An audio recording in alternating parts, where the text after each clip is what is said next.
Desde el año 2009, Dios nos movió a satisfacer la necesidad de entrenamiento ministerial intensivo, haciendo énfasis en el conocimiento de la palabra revelada y el fluir del Espíritu en la más completa manifestación de sus carismas.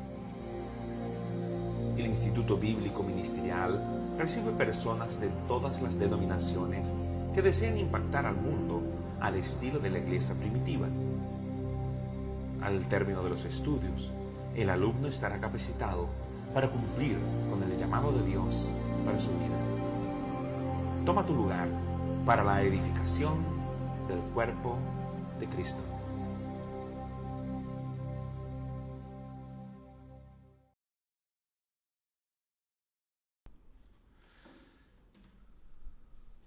Sean todos muy bienvenidos. Gracias por estar aquí. Obispo Willy Toro desde Lima para el Instituto Bíblico Ministerial de la Iglesia Cristiana Carismática. Gracias por estar con nosotros el día de hoy. La semana pasada entiendo que Manuel les ha brindado un par de temas. Uno es la Iglesia Triunfante y otro tiene relación con la cultura real. Aún así, me encantaría el día de hoy poder profundizar en el tema de la cultura real. Y esto es sumamente relevante para todos los que están escuchando y los que van a escuchar. Por favor, coloquen mucha atención. Nosotros pertenecemos al reino de los cielos. Ese reino tiene una cultura y esa cultura es la cultura del reino. Es la cultura de nuestro rey. Amén. Entonces, quiero invitarlos por favor a Efesios capítulo 2, versículo 4. Y dice así: pero Dios, que es rico en misericordia, nos dio vida juntamente con Cristo. Por gracia sois salvos. Y juntamente con Él nos resucitó y asimismo nos hizo sentar en los lugares celestiales con Cristo Jesús. Entonces, ¿qué quiero decir con esto? 6, por favor. Gracias. 6. Agrégate el 6. Gracias. Excelente. Entonces, ¿qué quiero decir con esto? Que Él nos ha sentado en los lugares celestiales. Ya estamos sentados en el cielo. Somos una creación que tiene posición en el cielo y posición en la tierra, cuya condición es de reyes, de sacerdotes. Ya estamos reinando. ¿Ok? Nos dio vida juntamente con Él y asimismo nos hizo sentar en los lugares celestiales con Cristo Jesús. Entonces somos una creación que está en el cielo y también está aquí en la tierra. De alguna manera somos un portal entre el cielo y la tierra. Y se supone que la manifestación del reino venga por medio de nosotros. ¿Está bien? Podemos recordar también, Manu, elimina la escritura. Yo solo cuando te pida que la colocas, hijo, ¿vale? De esa manera, así las personas me pueden ver en lo que estoy compartiendo. Usted tiene su Biblia en casa, usted tiene que abrirla también, ¿vale? Le recuerdo, por ejemplo, lo que dice Apocalipsis capítulo 1, versículo 6. Dice que nos hizo reyes y sacerdotes para Dios su Padre. Entonces, ¿qué quiere decir esto? Estamos sentados en los lugares celestiales con Cristo Jesús. Somos una creación que está aquí, pero también está en los lugares celestiales. Somos una creación que está al menos en estas dos dimensiones, ¿ok? En la tercera dimensión y podríamos llamarle la cuarta dimensión, los lugares celestiales. Ese lugar que está traspuesto a nuestra capacidad de comprensión y de visión y de entendimiento. ¿Está bien? Y en ese lugar estamos sentados a la diestra del Señor como reyes y como sacerdotes. Entonces nuestra posición y nuestra condición, como hemos visto en toda esta serie, ha cambiado de seres destituidos de la gloria de Dios a individuos cuya gloria ha sido restaurada, cuya posición ha sido restaurada sobre la creación, cuya condición ha sido restaurada sobre toda la creación. Amén. Entonces,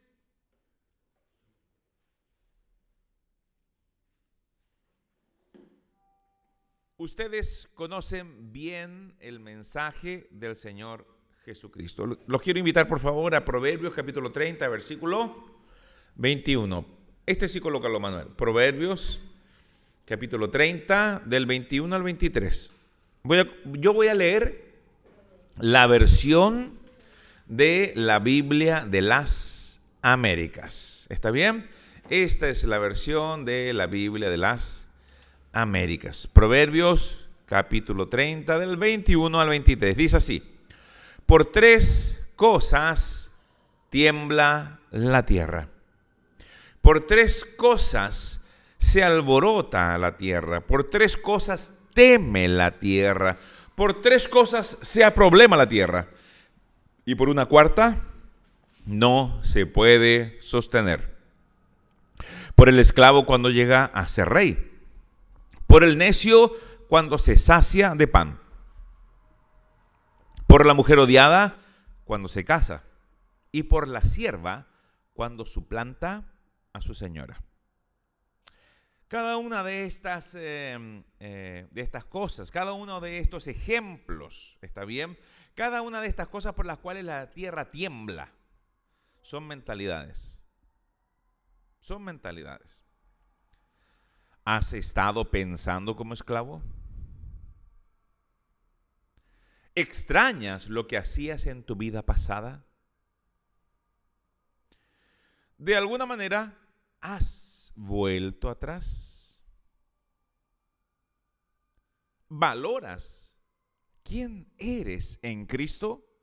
¿O aún tienes esa imagen distorsionada de que nada vales, de que no eres importante para el reino? ¿Has venido a ser como el necio que ya se ha llenado de pan? ¿Has sido prosperado, pero sigues siendo tosco, grosero, flojo? ¿O tu compromiso con Dios está estancado porque te conformas con lo poco que has recibido del Padre? ¿Crees que lo tienes todo? ¿No te das cuenta de que te saciaste de pan sin siquiera entrar a los manjares? ¿Has robado a Dios? ¿No has sido fiel con las finanzas? ¿Con sembrar, con ofrendar o diezmar? ¿Has venido a ser este necio saciado de pan? Recién comenzando a experimentar las cosas de Dios, ¿ya estás satisfecho? ¿Ya estás saciado? ¿La salvación fue suficiente para ti? ¿O quieres verdaderamente experimentar el reino? Porque por 3 cosas tiembla la tierra. Por 3 cosas se alborota la tierra. Por 3 cosas teme la tierra. Por 3 cosas se aproblema la tierra. Y cada una de estas cosas son mentalidades. Por la mentalidad del esclavo cuando llega a ser rey. Por la mentalidad del necio cuando se sacia de pan. Por la mentalidad de la mujer que era odiada cuando se casa y ahora tiene un marido que la ama. Por la mentalidad de la sierva cuando intenta suplantar a su señora. Entonces, ¿con quién te identificas? ¿Eres ese que comenzó a conocer al Señor y ya está saciado? ¿Conoció un poquito y ya cree que lo sabe todo? ¿Simplemente te llenaste de migas y no has entrado en los manjares? ¿No experimentas los dones del Espíritu Santo? ¿No has experimentado los dones del siglo venidero, los carismas del Espíritu? ¿No hablas en lenguas? ¿No profetizas? ¿No tienes discernimiento de espíritu? ¿No recibes palabra de conocimiento? ¿No recibes palabra de sabiduría? Simplemente con haberte puesto de buenas con el Señor ya es suficiente para ti. ¿O te identificas eventualmente con la mujer odiada? Aunque tu nuevo esposo es bueno, aunque tu nuevo esposo, Jesús, es amoroso, aunque tu nuevo esposo es un buen proveedor y protector, muchas veces continúas comportándote conforme a los patrones de maltrato de tu vida pasada. ¿Tienes miedo de pedir? ¿Tienes miedo de hablar? ¿Temes que nuestro buen Dios te castigue? ¿Temes no llenar las expectativas de Dios y de tus hermanos? ¿Temes no estar a la altura de tu llamamiento? ¿Temes ser rechazada o rechazado? ¿Y por qué no eventualmente desechado? ¿Te cuesta recibir manifestaciones de amor? O quizás te identificas con la sierva, esa que ha tratado de suplantar el orden establecido. ¿Has tratado de buscar cómo escalar en el liderazgo? ¿Te has rebelado contra la autoridad? ¿Has despreciado a quien Dios ha colocado a tu cuidado? ¿Has descuidado a quien debía servir? ¿Has querido romper con el orden establecido por Dios? ¿Has deshonrado a los que merecían honor? ¿Has querido creer a tu manera y no a la manera de la Biblia? ¿Te has convencido de que tus hijos te honran cuando la verdad están lejos de hacerlo? ¿Has venido a ser amigo de tus hijos cuando debías ser padre de ellos? ¿Has despreciado el sacerdocio de tu hogar? ¿Has dejado que tu esposa gobierne tus asuntos? Mentalidades. Por 3 cosas tiembla la tierra y por una cuarta no se puede sostener. Por el esclavo, cuando llega a ser rey, pero mantiene la mentalidad de esclavo. Es tosco, bruto, se sacia con las migas y no tiene el comportamiento adecuado que debería llevar un rey, que debería caminar en la dignidad de su nuevo llamamiento. O eres como esa mujer odiada, despreciada, maltratada. Déjame decirte que eso es lo que hacía esa antigua naturaleza, esa que fue crucificada juntamente con Cristo en la cruz del Calvario, para levantar al nuevo esposo en ti, a Cristo. Una nueva naturaleza que te lleva a todo lo bueno, que te lleva a todo lo puro, a todo lo santo, que te quiere proteger, que te quiere proveer, que te quiere sanar, que quiere estar contigo. ¿Te sigues comportando conforme a los patrones antiguos? ¿Tienes miedo de pedir? ¿Tienes miedo de acercarte a Dios? ¿O eres como esa sierva que ha suplantado el orden debido? No quiere tener pastor, no quiere sujetarse, no quiere rendir cuentas, va a una iglesia, va a la otra, acumula maestros, ve 20 predicadores distintos en YouTube, pero nunca termina de comprender algo bien y aplicarlo adecuadamente a su vida. Una cosa vimos en la historia de Josué y Caleb, si pueden recordar. Ellos tenían un espíritu diferente.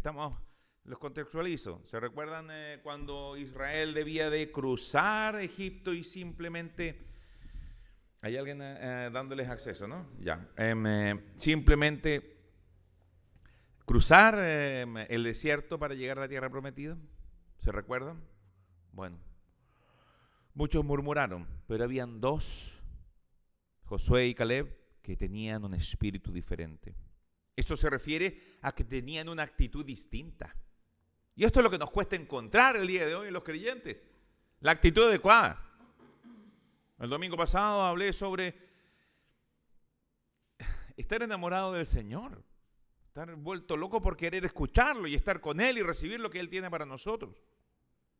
Esa debería ser la actitud adecuada de la novia. Querer estar con el novio.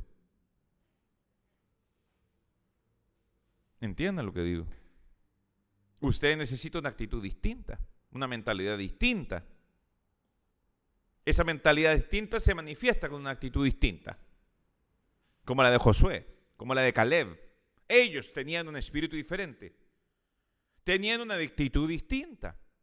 La actitud en las personas se desprende de cómo piensan de sí mismo. El desempeño de un individuo tiene relación de cómo piensa de sí mismo. Es por eso que llega un momento en donde a los deportistas ya no se les enseña más técnica, sino que empiezan a trabajar con la identidad del deportista. Porque ya más técnica o tecnología ya no aporta a la performance del deportista, sino que empiezan a trabajar con él desde la perspectiva de la identidad. Porque hay que forjar a un ganador por dentro para que se manifieste por fuera. Amén. Si una persona se siente rechazada, se comportará de manera tal que producirá rechazo en los que lo rodean. En cambio, si se sabe aceptada, amada, se comportará libre y amorosamente. Será amable y por ende amada y aceptada. Vuelvo a repetir esto porque creo que es importante. A ver si le entra por aquí y no le sale por acá, ¿vale? Si una persona o si usted se siente rechazado, se comportará de manera tal que producirá rechazo en los que lo rodean. En cambio, si usted se sabe aceptado, amado, se va a comportar libre y amorosamente. Va a entender que hay un espacio de gracia para que usted sea quien es, sin mentir, sin buscar contar el cuento, sin tratar de parecer bonito. Usted se va a sentir aceptado con sus aciertos y con sus errores. Muchas veces el problema no es el espacio de gracia, porque el espacio de gracia, al menos en nuestro ministerio, siempre está, sino que las personas se comportan como esclavos, se comportan como mujeres odiadas, se comportan como siervos que tratan de suplantar a su Señor. Si un rey que tiene un trasfondo de esclavo no cambia su manera de pensar, si usted ahora siendo rey del Rey de Reyes no cambia su manera de pensar, se comportará conforme a esos patrones de esclavitud que gobernaron su vida. Y esclavitud emanará desde su corazón al reino. Si un rey, lo vuelvo a repetir, esto también es importante, si un rey que tiene un trasfondo de esclavo no cambia su manera de pensar, no deja de pensar como esclavo, se comportará conforme a esos patrones de esclavitud que gobernaron su vida. Y esclavitud emanará desde su corazón al reino. Hará esclavos y no gente libre. El pueblo de Israel no había asumido qué pueblo había venido a ser por el hecho de tener a Dios en medio de ellos. Eventualmente usted todavía no termina de asumir quién ha venido a ser por tener a Cristo dentro de usted. En la vida cristiana el cambio de estatus va acompañado de un cambio en la naturaleza. En la vida cristiana el cambio de posición va acompañado con un cambio en la naturaleza. En la vida cristiana el cambio de estatus va acompañado de un cambio en la condición. Pero aún queda renovar la mente conforme a ese cambio, conforme a ese cambio de posición, conforme a ese cambio de posición y conforme a ese cambio de naturaleza, conforme a los parámetros del reino, conforme a la cultura real. Hoy hablaba yo con una persona que quiere ayudarnos y venir a ser un líder dentro de nuestro movimiento. Lo primero que tienes que hacer es decidir si vas a ser un discípulo de Jesús. ¿Por qué? Porque si no conocen cómo funciona el reino de los cielos, no van a tener la mentalidad que necesitamos.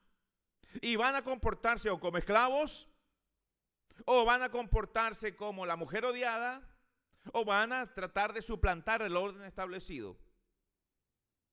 No van a saber sujetarse o respetar la estructura jerárquica de autoridad en la iglesia.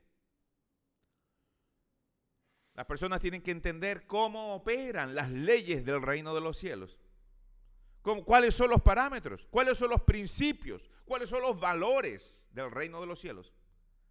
Porque de esa manera yo no voy a tener que explicarle cómo proceder. porque va a estar escrito. Y usted va a decir, escrito está. Y va a saber cómo proceder, va a saber qué hacer, va a saber ejercer autoridad, va a saber ejercer fe, va a saber comportarse conforme a un rey o reina del Rey de Reyes, conforme a un sacerdote del sumo sacerdote. Somos reyes y sacerdotes, somos la amada y escogida por el novio, pues nos comportamos como esclavos, nos comportamos como necios, saciados de pan, nos comportamos como mujeres odiadas y como siervas, suplantando a Nuestra Señora. Mire, no era extraño que un esclavo o siervo llegase a ser rey en Medio Oriente. Y también era posible que una vez escogido rey, pudiese desarrollar la mentalidad, la disposición y el carácter de un rey. Pero la tierra tiembla, se estremece, se alborota cuando el esclavo rey, desacostumbrado a tamaña dignidad del cargo, se transforma en un poderoso y hambriento tirano. Esto es como el síndrome del guachimán, ¿no? Esto como con Manuel hemos conversado muchas veces esto. El síndrome del guachimán. De alguna manera se te brinda un poquito de poder, un poquito de autoridad y te crees dueño de todo y rebasas los límites. De esta misma manera, el necio que ha venido a ser lleno de pan describe al individuo que, habiendo sido prosperado, sigue siendo tosco, grosero, flojo y mal agradecido de Dios. Poco esforzado, poco diligente. Por su parte, la mujer odiada, cuando se vuelva a casar, una vez muerto o separada de su marido, aunque su nuevo marido sea bueno, amoroso, buen proveedor y protector, muchas veces continúa comportándose conforme a los patrones de maltrato de su vida pasada. Teme pedir, teme hablar, teme al castigo, teme ser abusada, teme ser rechazada o desechada. No sabe cómo recibir el amor de Dios. Se siente indigna o indigno de misericordia, no sabiendo siquiera amarse a sí mismo. Por último, cuando la sierva suplanta a la señora, se ha llevado a cabo la injusticia de romper con el orden establecido por Dios, deshonrar a la esposa y sufrir las consecuencias de esta tensión que vivió Abraham con la sierva de Sara, Agar. ¿Se acuerdan? Cuando ella tuvo hijo de Abraham, empezó a despreciar a Sara.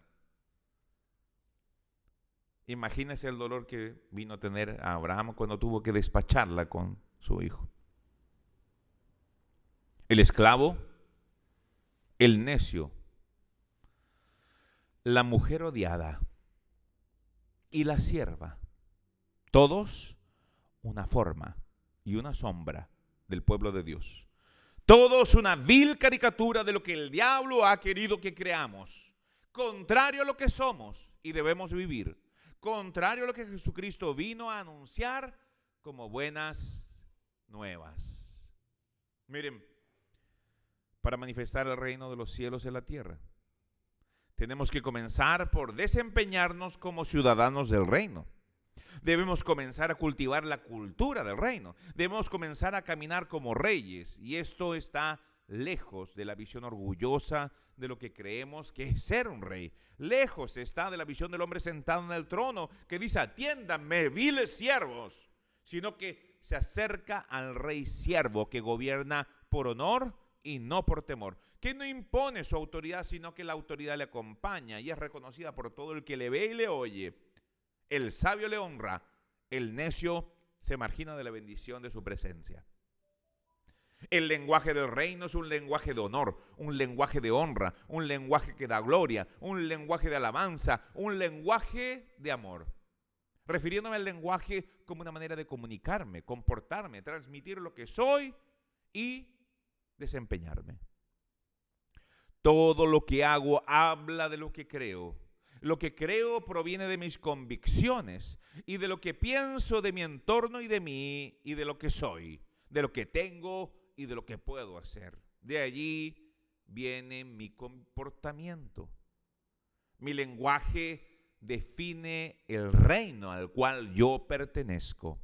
Así como cuando escucho a un norteamericano, yo sé, este es gringo, digo yo, ¿no? Así deberían escuchar a los hijos de Dios y que la gente pudiese decir, este es un hijo de Dios. Amén. Mi lenguaje define el reino al cual pertenezco. Mi lenguaje tiene correlación con quién me gobierna, a quién estoy representando. Todo lo que hago, pienso y hablo es una bandera sobre mi cabeza que grita, ¿quién es mi Dios? ¿Quién es mi reino? Todo lo que hago dice esto. Grita, este es mi Dios, este es mi reino. ¿Está bien? Pero no todos comprenden. No todos toman conciencia. No todos cambian la manera de pensar y comienzan a comportarse, a desempeñarse, a hablar, a proceder, a conducirse como los embajadores del reino de los cielos que son. Tu manera de pensar debe cambiar. Tu programación mental debe ser transformada. Debemos comenzar a vivir en los lugares celestiales, adquirir el lenguaje de los lugares celestiales, comportarnos conforme a la revelación que tenemos. Hermanos, caminamos frente al trono constantemente, habitamos en el lugar santísimo ante la presencia del Padre día y noche. Despertemos del ensueño que vivimos en esta dimensión y comencemos a vivir lo que realmente somos. Nadie con una mentalidad de esclavo puede liberar a otro. Nadie con una mentalidad de necio puede saciarse de lo mejor ni saciar a otro. Por el contrario, cada vez que vea a alguien ser saciado, va a sentir que ha perdido ese pan. Nadie con la mentalidad de una mujer repudiada puede amar plenamente a otro. Nadie con la mentalidad de una sierva suplantadora puede desempeñarse en el reino de los cielos ni honrar a su Señor. Dios necesita cambiar la mentalidad de las personas para poder usarlas. Y de esto, un ejemplo. Miren, no coloques nada todavía, Manuel. ¿Está bien? Hagamos memoria. Los voy a invitar a Génesis capítulo 50, versículo 18. Este es el que te voy a pedir que coloques. ¿Está bien? Génesis capítulo 50, versículo 18. Dice así: entonces sus hermanos vinieron también y se postraron delante de él y dijeron, he aquí somos tus siervos. Pero José, ya sabe, ya entiende que es la historia de José, ¿no? José y Egipto. Pero José les dijo, no temáis, ¿acaso estoy yo en el lugar de Dios? Vosotros pensasteis en hacerme mal, pero Dios lo tornó en bien para que sucediera como vemos hoy y se preservara la vida de mucha gente. Ahora pues, no temáis, yo proveeré por vosotros y por vuestros hijos. Y los consoló y les habló cariñosamente. Mira qué espectacular este líder. Se topa con los hermanos que los habían vendido. Él ya era el segundo sobre el reino de Egipto. Y acontece que vienen sus hermanos y él los encara. Cuando los hermanos vieron que era José, se postraron delante de él y dijeron, aquí somos tus siervos. Pero José les dijo, no teman. ¿Acaso yo estoy en el lugar de Dios? ¿Voy a tomar la justicia en mis manos? Ustedes pensaron en hacerme mal, pero Dios tornó todo eso en bien para que sucediera como vemos hoy. ¿Quería Dios que lo mandaran a Egipto? No. Él tornó eso en bien. Ojo, hay mucha gente que dice, no, esto pasó por algo. Dios quería que pasara para que algo bueno viniese. No, las cosas malas nunca pasan por voluntad de Dios. Son las cosas buenas las que pasan por voluntad de Dios. Son nuestras decisiones los que nos han metido en malas situaciones. ¿Me entienden? ¿Cuál fue la mala decisión en este momento, en ese caso en particular? Bueno, quizás José ser poco prudente con sus hermanos que ya estaban alterados con tanto amor que le brindaba a su padre. Por otra parte, también el padre fue poco prudente al no decirle, hijo, oye, bájate Pacheco, ¿no? Bájate un poquito. Ten cuidado que tus hermanos se están colocando celosos. La otra mala decisión fue la de los hermanos que quisieron asesinarlo. Y antes de asesinarlo dijeron, mejor vendámoslo. Así tenemos dinero. ¿Se entiende? Entonces, eso Dios lo tornó para bien. Lo cambió para bien. ¿Ok? Y mira lo que dice. Para que sucediera como vemos hoy y se preservara la vida de mucha gente. Ahora pues, no temáis. Yo proveeré por vosotros y por vuestros hijos. Mira. ¿Qué tal? Y los consoló y les habló cariñosamente. Mira lo que Dios había hecho con este individuo. Había colocado realeza en su corazón. El propósito de la justicia no es el castigo. El propósito de la justicia es la misericordia.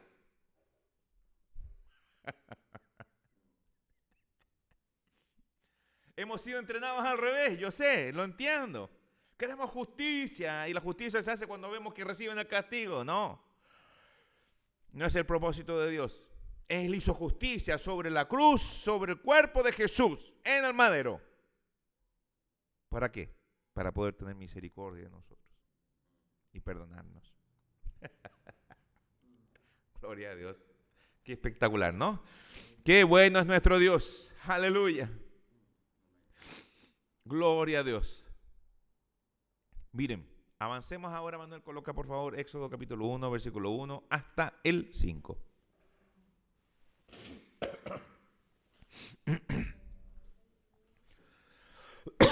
Perdónenme. Miren, dice así la palabra de Dios. Estos son los nombres de los hijos de Israel que fueron a Egipto con Jacob. Cada uno fue con su familia. Rubén, Simeón, Leví y Judá. Isaacar, Zabulón y Benjamín, Dan, Neftalí, Gad y Aser. Todas las personas que descendieron de Jacob fueron 70 almas. Pero José ya estaba en Egipto. Y aquí en la pantalla dice, y José estaba en Egipto.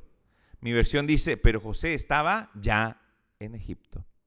Mire, para ser personas de influencia, debemos aprender a caminar como príncipes o princesas. Hemos sido llamados a la realeza. Hemos sido llamados a la influencia. Ciérrate, hijo, por favor. Hemos sido llamados al poder, al gobierno, a sojuzgar, a señorear, a someter, a regir, a reinar. Dios quiere hacernos personas de influencia. Amén. Pero para eso debemos dejar atrás el espíritu de esclavitud, debemos dejar atrás el espíritu de pobreza, el espíritu de necedad, de desprecio, de rebelión y de orgullo. José no pudo hacer nada por su pueblo hasta que dejó de ser esclavo. Vuelvo a decirlo, José no pudo hacer nada por su pueblo hasta que dejó de ser esclavo. Su sabiduría le honró hasta ser el segundo en el reino. ¿Cuál es el principio de la sabiduría? El temor reverencial, honrar a Dios. No se rebeló contra Faraón, sino que aprendió a honrarle, aún siendo pagano, y sirvióle en su lugar, honrando su ministerio. Grábate esto, pueblo de Dios. A tu alrededor siempre reproducirás, baja la escritura, a tu alrededor siempre reproducirás el ambiente que has cultivado dentro de ti. A tu alrededor siempre producirás o reproducirás el ambiente que has cultivado dentro de ti. Siempre reproducirás lo que portas en tu corazón, ya sea el infierno o ya sea el cielo. ¿No ha visto estas personas que donde van andan con conflicto? están discutiendo interiormente, cuando hablan hay discusión, todo es ira, enojo. Esa gente ha creado un ambiente de contienda en sus corazones.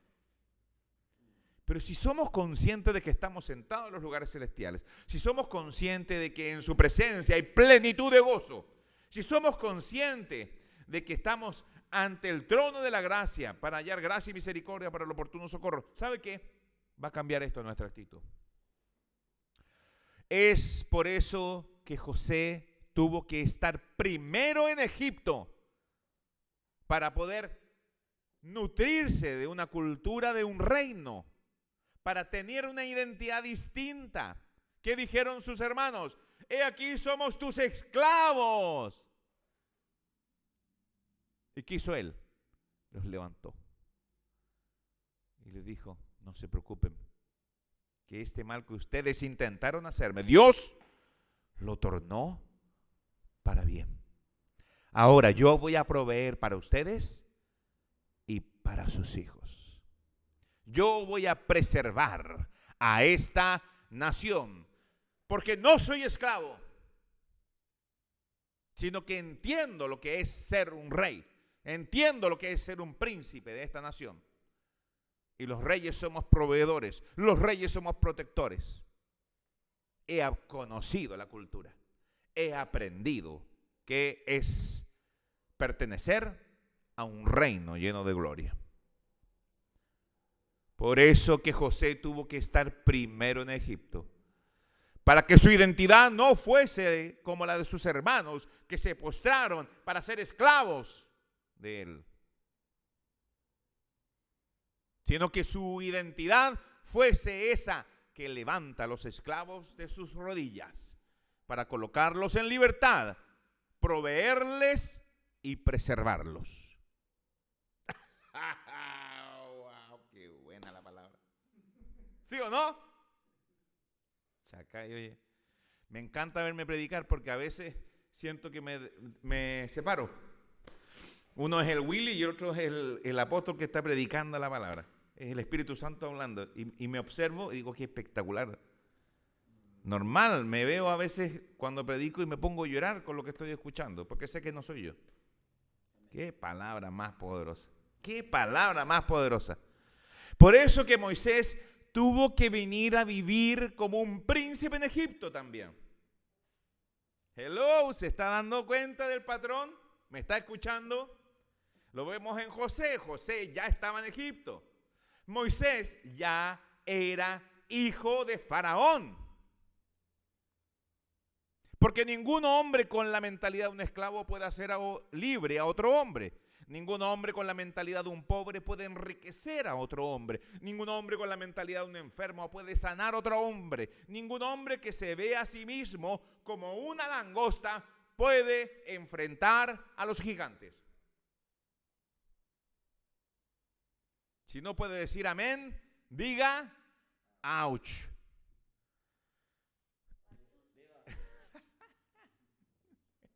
Gloria a Dios. Miren, simplemente para recordar, este es el versículo que te voy a pedir, hijo. 2, 1, 2 y el 10.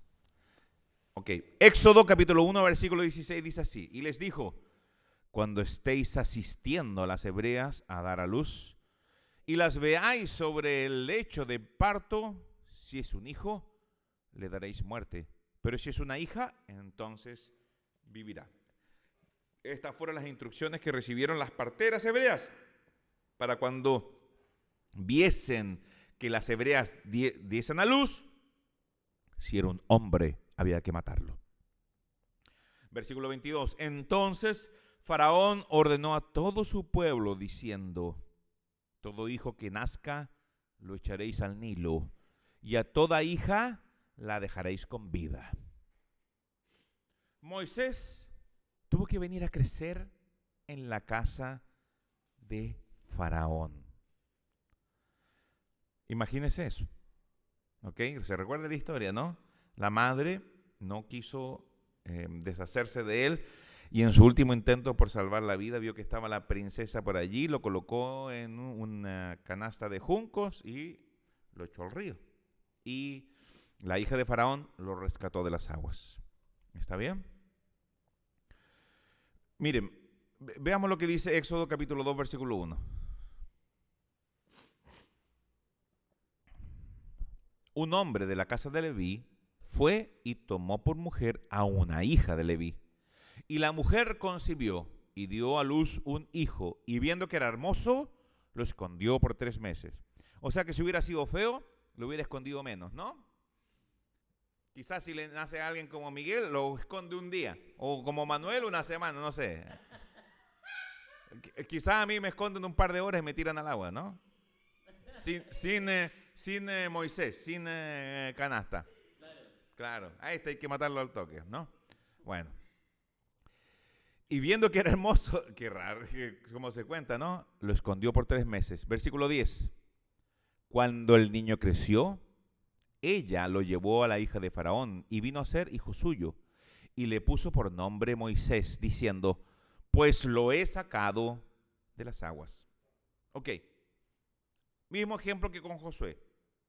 Una situación de vida sumamente complicada, estaba en riesgo su vida, y su madre, en un intento por salvarlo, se lo lleva a la hija de Faraón, lo coloca en el agua y ella lo rescata de las aguas, volviéndolo su hijo. Moisés tuvo que venir a crecer en la casa de Faraón para saber qué significaba ser un príncipe y no tener así una mentalidad de esclavo, una mentalidad de esclavitud y pobreza a la cual su pueblo había sido sometido. Un líder que estaba en esclavitud interna, o un líder, perdón, que está en esclavitud interna, no puede liberar a los que están en esclavitud externa. Los primeros 40 años de Moisés fueron tan importantes como los siguientes 40 años que pasó en el desierto.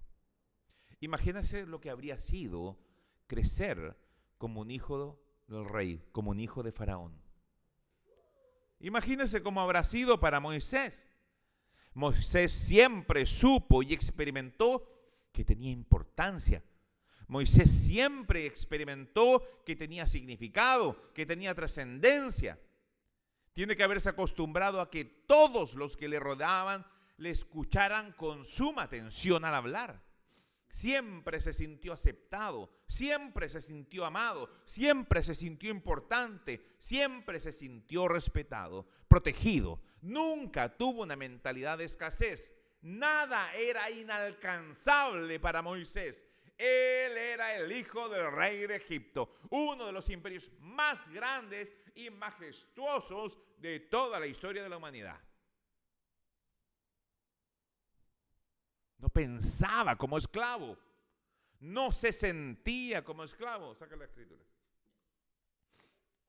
No pensaba como esclavo. No se sentía como esclavo. No se comportaba como esclavo. Nada era inalcanzable para él. Él sabía qué significaba ser el hijo del rey. Gracias a esta experiencia de vida, se sabía significante y tenía confianza. Sin esta confianza, nunca se habría sentido con el poder de hacer cosa alguna en favor de sus hermanos hebreos. Vamos, Manu, a Éxodo capítulo 2, versículo del 11 al 15. Éxodo 2, del 11 al 15. Y aconteció que en aquellos días, crecido ya Moisés, salió a donde sus hermanos y vio sus duros trabajos y vio a un egipcio golpeando a un hebreo, a uno de sus hermanos. Él sabía que eran uno de sus hermanos. Entonces miró alrededor y cuando vio que no había nadie, mató al egipcio y lo escondió en la arena. Y al día siguiente salió y vio a 2 hebreos que reñían y dijo al culpable: ¿por qué golpeas a tu compañero? Y él respondió: ¿quién te ha puesto de príncipe o de juez sobre nosotros? ¿Estás pensando matarme como mataste al egipcio? Entonces Moisés tuvo miedo y dijo: ciertamente se ha divulgado el asunto. Cuando Faraón se enteró del asunto, trató de matar a Moisés. Pero Moisés huyó de la presencia de Faraón y se fue a vivir a la tierra de Madián, y allí se sentó junto a un pozo. Ok, ya sabe lo que aconteció después, ¿no? Gracias a la experiencia de vida de Moisés, Moisés se sabía significante y tenía confianza. Sin esta confianza nunca se habría atrevido a hacer algo a favor de sus hermanos hebreos. Si hubiese sido criado como esclavo, nunca hubiese hecho algo respecto de la injusticia que sus ojos veían. Simplemente habría sido, bueno, lo que le toca por ser esclavo. Quizás se portó mal, probablemente se lo merece. Como príncipe, pero también como hebreo.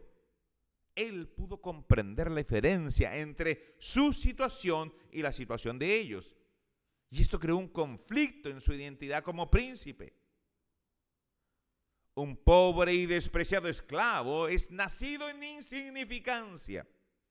En la medida que crece, aprende a través de la vida que no tiene valor alguno y que sus opiniones no tienen importancia. Con el tiempo viene a conformarse con sus circunstancias y las acepta como algo natural. Es por eso que cuando un esclavo se convierte en rey, puede llegar a comprender que es importante para el mundo que lo rodea, pero aún así se siente insignificante en el reino. Siente que no es de utilidad, que es incapaz de ser bendición. Se siente sin valor, valiendo el precio de la sangre de Cristo. Se siente rechazado cuando el Padre le ha hecho acepto en el amado. Se siente sin un lugar cuando el Padre tiene un lugar de honra para él. Consecuentemente, con esto, no cuida sus palabras o la manera que se desempeña o se comporta en el reino. No honra su llamado, ni coloca por sobre toda cosa el reino. No honra a Dios, no sirve, no ama, no alaba, no cumple con su propósito. Se estanca y al final puede llegar a destruir a las personas que se supone debe guiar, cuidar y liderar. Al fin y al cabo, el necio está hinchado de pan, más nada importa, sus expectativas están satisfechas. No puedo ser tan importante ni foco de tanto amor y honra. Se las pueden arreglar sin mí. No tengo significado. ¿Qué va a saber mi Señor? Debe estar equivocado, confundido. Nadie me quiere. Todos me odian, todos me atacan. Me quiero comer un gusanito. Para Moisés era injusto que él fuese tratado bien y sus hermanos no lo fueran. Ellos también eran valiosos para Moisés. Ellos también eran valiosos para Moisés. Ellos podían no sentirse valiosos, pero él sí sabía reconocer el valor en ellos. Esa es la gran diferencia entre un rey y un esclavo. Cada vez que veo a alguien, veo su futuro, el futuro que Dios quiere darle. Cada vez que veo a alguien, aunque sea un esclavo, yo veo un rey en potencia, una obra que Dios quiere culminar en él. Lo complejo es cambiarle sus mentalidades, renovarlos, volver a vestirlos de dignidad, devolverles su gloria. De eso se trata la honra, de demostrar que los demás son valiosos. Pero cuando salió en defensa del honor de su pueblo, se encontró con un pueblo que no conocía el honor, que no conocía de honra, cuyas mentes no pudieron entrar sino en conflicto con la injusticia que Moisés con la justicia que Moisés trataba de establecer. No vieron en él la justicia, sino que malinterpretaron su proceder como un intento de colocarse sobre ellos. Si bien no fue su motivación, definitivamente sí estaba sobre ellos. Él conocía la honra. Él conocía cómo debían tratarse los unos a los otros. Conocía cómo debía ser tratado su pueblo. Él sentía en lo más profundo de su ser cómo debía ser honrado el pueblo de Dios. Eso lo colocaba en un lugar de honra que años más tarde lo calificaría para rescatar a su pueblo, para ser una sombra y una forma del que había de venir, de Jesucristo. Cuando caminamos en nuestro real llamamiento, nuestro comportamiento no está determinado por la realidad que nos rodea, sino por la eterna realidad que portamos dentro, por el conocimiento personal de Jesús. Su perfecto amor se derrama de su corazón al nuestro y del nuestro al de los demás. Eso debe ser tu corazón, una puerta al cielo.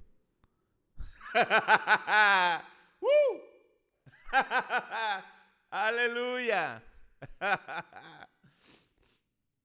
Gloria a Dios. Gloria a Dios. Tu espíritu es un portal al cielo del cual debe fluir la manifestación de su presencia. Cuando entras en un lugar, los ángeles deben llegar a escucharse cantando y alabando. Santo, santo, santo es el Señor Todopoderoso, quien fue, quien es y quien será. Las coronas deben caer frente a los pies del único que es digno de toda gloria, honra y alabanza. El cielo debe acompañarte y manifestarse donde quiera que pisen las plantas de tus pies. Tu caminar debe dar honra al que la merece, honra al que la merece. Aleluya. ¿Acaso Dios necesita de la honra que podemos darle? Claro que no, pero es justo. Es justo y digno darle toda gloria, honra, honor y alabanza. Porque la honra es el lenguaje del reino. Es la manera de establecer la jerarquía del reino. Es parte de la cultura real. Deben de comprender, amados, pueblo de Dios, que el honor es una carretera por la cual la vida fluye, por el cual el reino fluye, por el cual el cielo y la tierra se vuelven una. Es una virtud clave para crear y mantener una cultura real, para manifestar el cielo en la tierra, para que la fragancia del cielo, el ambiente del cielo te acompañe donde sea que estés. Por tres cosas tiembla la tierra, y por una cuarta no se puede sostener. Por el esclavo, cuando llega a ser rey. Por el necio, cuando se sacia de pan. Por la mujer odiada, cuando se casa. Y por la sierva, cuando suplanta a su señora. Es hora de renunciar a estas mentalidades que no permiten que manifiestes el reino en la tierra, que no te permiten caminar el camino de la honra. El esclavo, el necio, la mujer odiada y la sierva. Todos una forma y una sombra del pueblo de Dios. Todos una vil caricatura de lo que el diablo ha querido que creamos. Contrario a lo que somos y debemos vivir. Es tiempo de tomar una decisión. Tú decides. Nos vamos 15 minutos a un break. Gracias.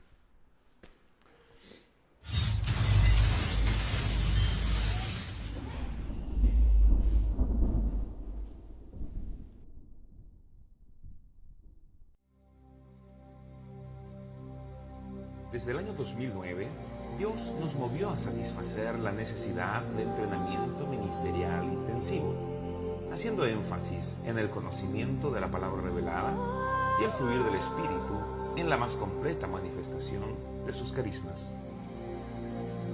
El Instituto Bíblico Ministerial recibe personas de todas las denominaciones que deseen impactar al mundo al estilo de la iglesia primitiva. Al término de los estudios, el alumno estará capacitado para cumplir con el llamado de Dios para su vida. Toma tu lugar para la edificación del cuerpo de Cristo.